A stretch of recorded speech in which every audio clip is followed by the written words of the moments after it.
With stories that define the day from every corner of the planet. I'm Arjun Samad Mahendran and you're tuned in to the World Report. EU ambassadors have held an emergency meeting in Brussels, viewers. Now the European Commission is set to issue an official update later during the day. Trump said Washington will impose a 10% tariff on goods from several European countries starting the 1st of February. He said the tariffs would increase to 25% on June unless an agreement was reached for the US to purchase Greenland. European leaders have reiterated that the threat undermines relationship between allies. European Council President Antonio Costa says EU leaders are ready to continue talks with the US but will defend themselves against pressure. Meanwhile, protests have taken place in Greenland and Denmark with demonstrators opposing any US takeover. But first, let's listen in to Danish Foreign Minister and US Treasury Secretary Scott Bessent. Og der noterer mig jo også bare, at den amerikanske præsident er ukonventionel, for at udtrykke det diplomatisk. Men Amerika er også andet og mere end den amerikanske præsident. Jeg har lige været der. Der er også checks and balances i det amerikanske samfund.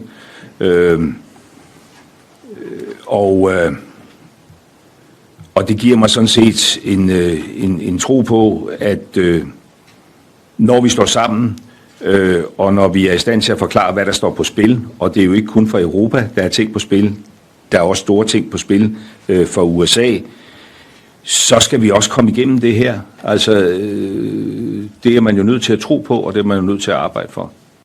We are not going to outsource our national security. We are not going to outsource our hemispheric security to other countries. This meeting of EU ambassadors, an opportunity to get on the same page to digest the developments over the weekend and President Trump's announcement that he is prepared to impose tariffs on 8 European powers should Greenland not be given over to the United States. Now, officials I've spoken to say this is also an exercise in coordination in potential next steps. We have had a statement released by these European powers impacted or potentially impacted by these duties, and in it they say they're calling for further dialogue. They have dismissed Donald Trump's claims that they are acting dangerously by increasing their military coordination with Denmark, saying that they pose no threat at all. They've also warned that the risk of tariffs that would start at 10% next month, going up to 25% in June, would create a downward spiral in the transatlantic relationship. When it comes to further action the European Union could take, well, we know that several political parties are calling for a blockage of ratifying the EU-US trade pact that was brokered last summer, and some are calling for even more explosive action, with French President Emmanuel Macron calling for the so-called trade bazooka to be used, essentially giving the EU the powers to impose tariffs of its own on the United States, a move that would likely further antagonize the United States. The Danish armed forces are expanding their presence in Greenland. That's correct. The troops received weapons handling lessons at the shooting range in extreme weather conditions. The soldiers are deployed in Greenland as part of the Arctic Endurance Exercise. Various other NATO partners are also participating in the same drills. Meanwhile, US President Donald Trump said he would impose 10% sweeping tariffs on 8 European countries that oppose his efforts to take over Greenland, eliciting a forceful response from the continent. Here's a report. And I may do that for Greenland too. I may put a tariff on countries if they don't go along with Greenland, because we need Greenland for national security. What began as a bizarre obsession has now erupted into a full-blown transatlantic crisis. US President Donald Trump's mania for Greenland is no longer just empty words. It is now driving a tariff war with Europe. After months of repeated claims demanding that the US must own Greenland and autonomous Danish territory for its national security, the US President's fixation has now escalated from rhetoric to retaliation. After European allies pushed back, Trump used his favorite tool, tariffs, imposing sweeping duties on key allies such as France, UK, Denmark. unless they agree to negotiate with the US for control over Greenland. 10% tariffs first, then 25%. The message is clear: comply or pay. The response was loud and clear: Europe will not be blackmailed, with leaders of key NATO allies, Denmark, France, UK, warning that Trump's plan risks a dangerous downward spiral. Norges standpunkt ligger fast. Vi kommer ikke til å la oss presse, og den type trusler uakseptable mellom nære allierte.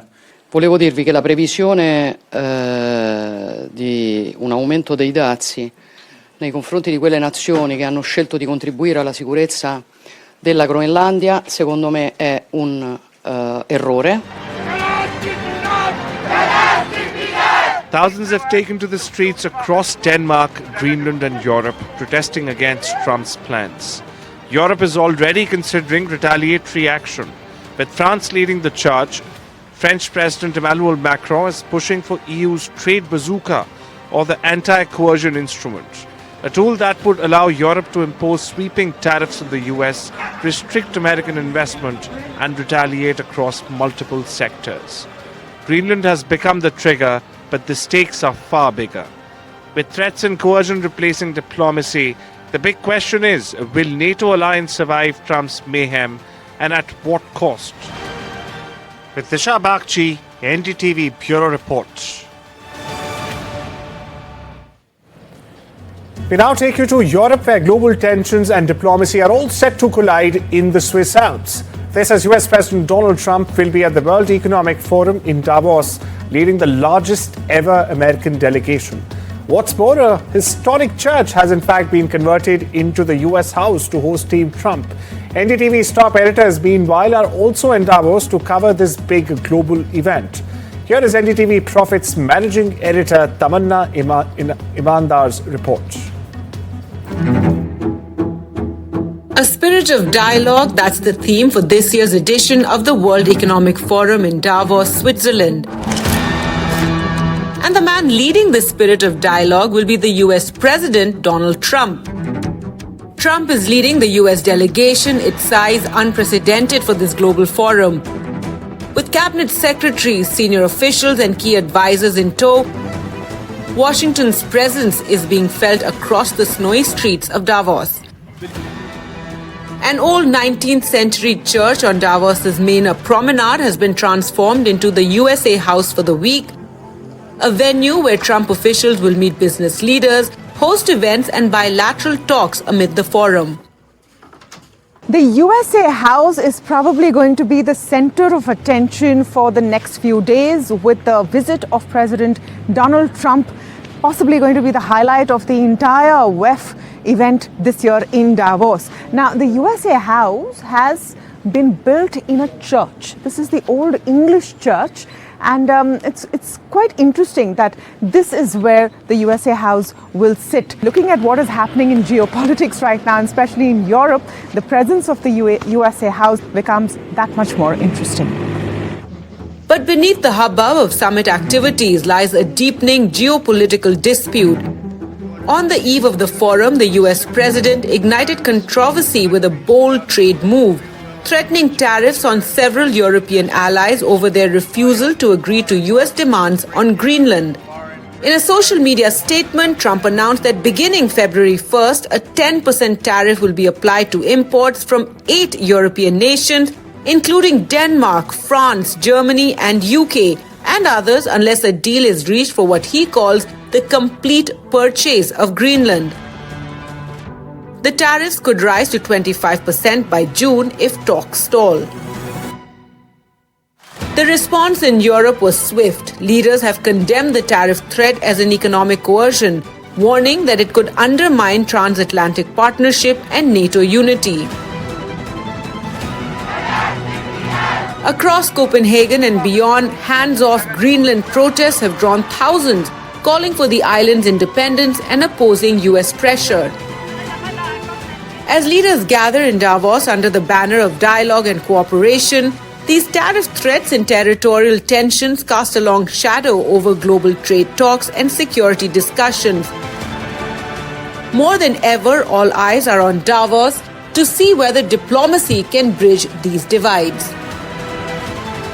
With Tamanna Inamdar in Davos, NDTV Bureau Report.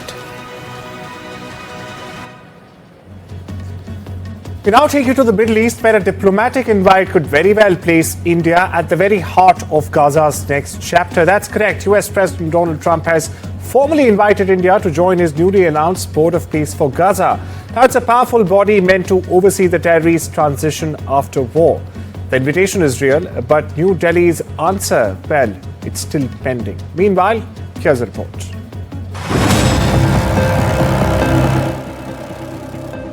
India may very soon have a steering role in deciding the future of post-war Gaza.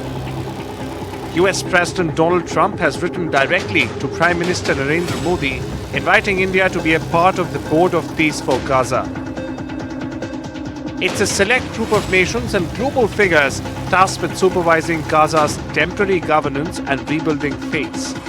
The board will oversee a technocratic, apolitical committee of experts designed to manage administration and redevelopment as armed groups are pushed out of governance. India is among several invitees. Pariah Pakistan has also confirmed receiving the same invitation.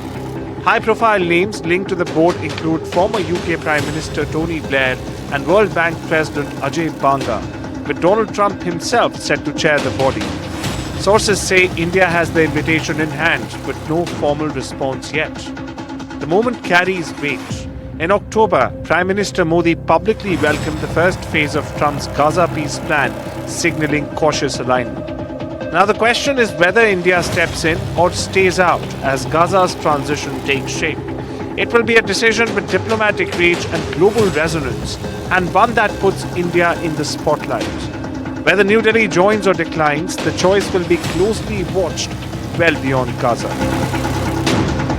Bureau Report, NDTV. To the land down under now, where Australian Deputy Prime Minister Richard Marles has said that his government has welcomed Donald Trump's invite for Gaza Board of Peace. However, he didn't clearly state a definitive yes or no to the grand invite. Take a look.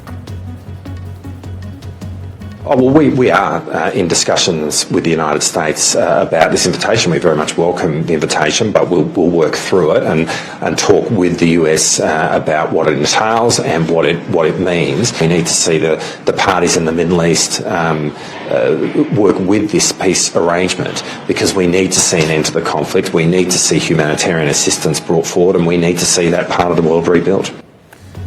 In Western Europe, at least 21 people died and 75 are still hospitalized after a high-speed train collision in Spain. A high-speed train derailed and crashed into another oncoming train in the Cordoba province.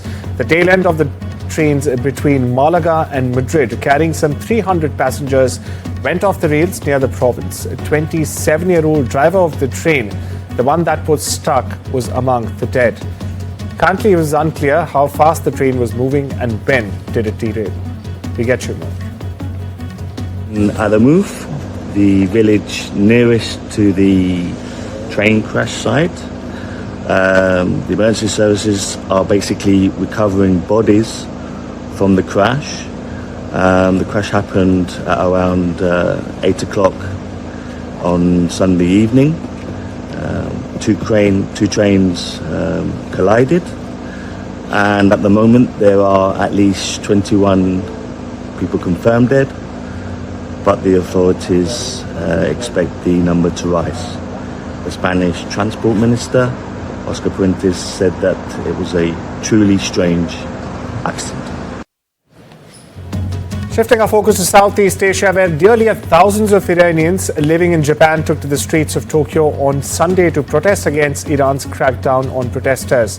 The crackdown in Iran has left at least over 3,000 people dead, exceeding that of any other round of protests in Iran in decades.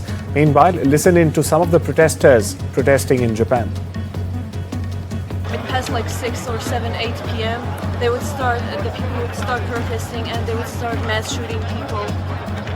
I remember I had to run away from the street within like the other alleys, and I went to my partner's home to seek shelter, and then the shooting sounds would continue until midnight, and it was non-stop. came out to say enough is enough. We want a real change. And that's why we all gathered here today. Hopefully the world can hear us, and we will continue to raise our voice and be the voice of those who are trapped and silenced within Iran. The UN High Commissioner for Human Rights, Volker Turk, asked warring factions and their funders to find an immediate end to the hostilities in Sudan. Turk demanded an end to Sudanese armed forces attacks on markets, health facilities and schools. Although Turk did not mention UAE as the major player in the Sudan conflict, he asserted that all with business interests behind the war must cease and desist. Listen in. When it comes to the involvement of the UAE, there was a committee of experts report from 2024. We don't have more information on that than what the committee has provided in 24. But obviously the situation has deteriorated ever since. It is important to identify the business interests that are behind this horrible war. Guatemala's President Bernardo Alvaro has declared a 30-day state of siege on Sunday. Now, the announcement comes after suspected gang members in the country's capital killed at least 7 police officers. The attackers came in apparent retaliation for authorities in Guatemala's southwest retaking control of one of the 3 maximum security prisons in the country. Now, it's the same prison where inmates, in fact, had rioted and taken hostages just the day before. The government said the emergency measures were not intended to disrupt daily lives, however. Listen in. Por eso he decidido decretar estado de sitio en todo el territorio nacional por 30 días a partir de hoy. Este tiene como objetivo garantizar la protección y la seguridad de los ciudadanos, al mismo tiempo que permite utilizar toda la fuerza del Estado. Hoy, en un operativo combinado entre el Ministerio de Gobernación y el Ministerio de la Defensa, se ha logrado restablecer el control total del Estado sobre las 3 cárceles en donde se habían amotinado los criminales miembros de estos grupos. The death toll from a fire at a shopping mall in Pakistan's Karachi has risen to 11 just a day after flames tore through the complex in the historic downtown district. The raging flames reduced parts of the building to rubble. Karachi Mayor, meanwhile, has said that more than 60 people are missing. Meanwhile, according to firefighters, lack of ventilation slowed rescue efforts. We get Shibu. अचानक हम लोगों ने बंद करने के time में हमने customer को बोला फ्लो ख़त्म करो. कस्टमर फ्लो ख़त्म करा. फिर 5 नंबर गेट है ग्राउंड फ्लोर का, वहाँ से आग देखी कस्टमर लड़के ने. वहाँ पे भी हम लोग ने मारे बॉल्स वगैरह मारे, फिर भी कुछ नहीं हुआ. 10:10 से लगी हुई थी आग ये अचानक, फिर बड़ा गोटी.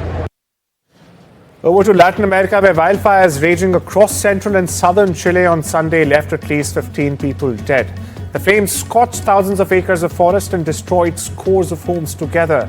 Chilean president has declared a state of catastrophe in central Biobío and New Bay areas. The regions are around 500 kilometers south of capital Santiago. Firefighters struggle to extinguish the flames, as you see there on your screens right now. Strong winds and scorching weather hampered their efforts even more. One municipality, meanwhile, has reported that at least 253 homes have been destroyed. Listen in. Esto lo vivimos mal, pésimo. Empezó el juego en este momento de aquí, saltó para este lado, se quemó esa camioneta. Estamos encerrados aquí en este momento con el fuego anoche. Lo pasamos mal, todo mal. Toda la gente mal, absolutamente mal. Fue algo que vino en un momento y pasó. Over in Russia, an industrial crane collapsed at a mechanical plant in the city of Bugulma in Russia's Republic of Tatarstan. The crane operator, a 63-year-old woman, was thrown from the control cabin and was injured. The crane broke in the middle and fell to the ground while operating inside the facility. Take a look at this footage.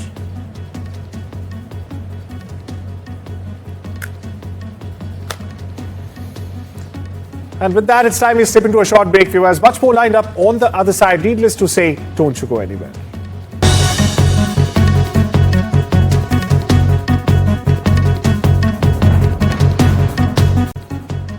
Welcome back. You're watching the Monday edition of the World Report. On to updates from the world of business and technology, where South Korea is in fact seeking favorable terms from the US tariffs on imports of memory chips. That's correct. Now, the country last year released a joint fact sheet on its trade deal with Trump's US. It included terms ensuring South Korea will not receive unfavorable treatment from Washington's tariffs on imported chips compared to key competitors in the market.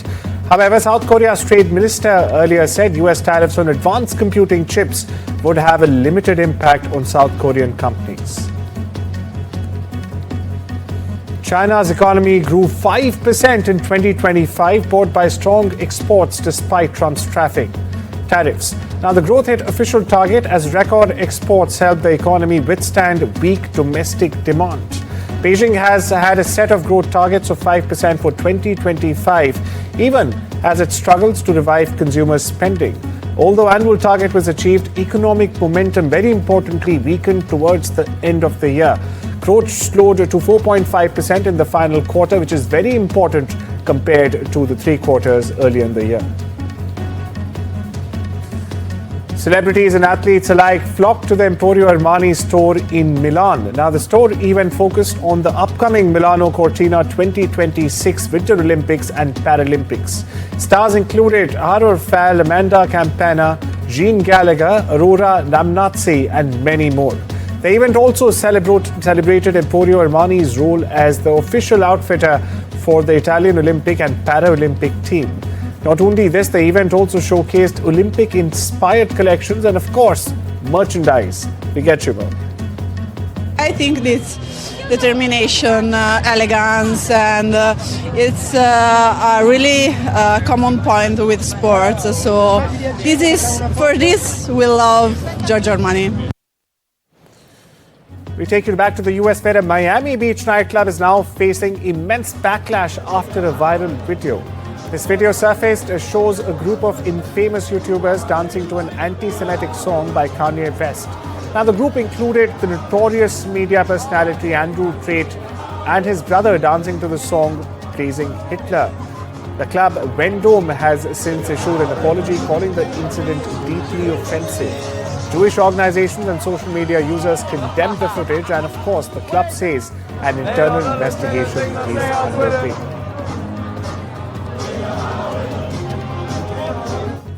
Well, that's all the updates we have for you on the World Report this Monday. I'll see you tomorrow. Till then, take care and have a wonderful day.